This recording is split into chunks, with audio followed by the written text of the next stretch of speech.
Je souhaite donc maintenant passer à la visualisation, la consultation de la maquette 3D de ce projet. Donc je vais ouvrir le fichier 3D, donc réalisé par mon équipe projet. On va se retrouver dans le même environnement de travail, entre guillemets, que pour le fichier 2D. Simplement, cette fois-ci, effectivement, étant en 3D, nous avons un peu plus d'outils de visualisation. Donc on va retrouver bien évidemment les outils classiques de zoom qui vont nous permettre de naviguer dans cette maquette et également, le cas échéant, de rotation de vue pour pouvoir se positionner le mieux possible selon l'angle de vision qui nous intéresse de notre projet. Alors, une fois positionné dans notre dessin, on va pouvoir, pourquoi pas, bien sûr se rapprocher et éventuellement souhaiter naviguer au sein de cette maquette. Donc pour naviguer, on va avoir la possibilité d'utiliser des outils de marche sur lesquels on va pouvoir régler une hauteur de visée, donc pourquoi pas 1,70 m, et venir tout simplement donc se déplacer au cœur de notre maquette. Je vais juste déplacer un petit peu cette boîte de dialogue de façon à ce que ça soit plus visible. Donc je vais essayer de passer entre les voitures et donc de regarder les différents éléments qui ont été modélisés par notre équipe projet. Donc là, on va monter un petit peu sur le passage piéton.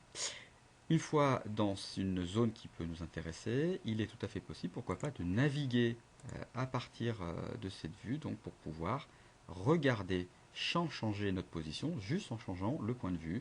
Donc regarder les différents éléments qui ont été positionnés, que ce soit donc les candélabres ici de grande hauteur, les arbres, les potelets, etc. Ou les divers éléments que l'on pourrait avoir positionnés comme les barrières, les ralentisseurs et les marquages au sol. Alors justement, en regardant les marquages au sol, je me rends compte ici qu'il manque effectivement quelque chose, puisque la bande podotactile n'est pas présente. Tout à l'heure, on a vu qu'on pouvait examiner, donc le cas échéant mesurer, je pourrais le faire ici, toujours pareil, donc si je souhaite mesurer une bande comme tout à l'heure, donc là elle fait 2,491 m, la même que tout à l'heure, tant mieux, ou mesurer comme tout à l'heure des surfaces.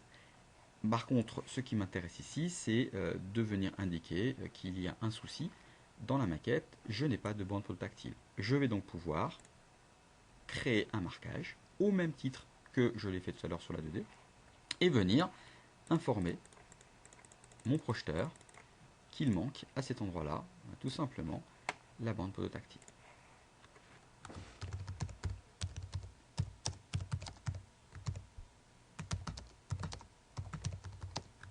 Podotactile.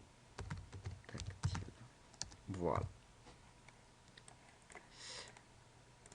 Alors bien sûr, j'ai la possibilité de venir avec des outils d'annotation. Vous avez remarqué que le fait d'avoir changé, on va dire, de zone, l'outil Bentley Navigator m'a proposé automatiquement des outils de dessin simplifiés, bien sûr, ou pourquoi pas des surligneurs, si j'ai envie de venir mieux appréhender cette zone. Comme tout à l'heure, je peux revenir vers la révision et si je rebalade mon regard dans cette maquette, j'ai un petit symbole qui m'indique qu'à cet emplacement, donc j'ai réalisé un marquage pour pouvoir préciser à mon collègue ce qu'il se passe. Voilà. Donc une navigation assez aisée, donc soit par des outils classiques, encore une fois, donc à savoir des outils de rotation de vue, soit par des outils un peu plus intéressants comme ça, de marche et de balade à l'intérieur d'une maquette 3D. Et le cas échéant, encore une fois, la possibilité sur un point de données de venir naviguer autour de ce point de données pour mieux regarder les divers éléments qui ont été positionnés ici dans notre maquette.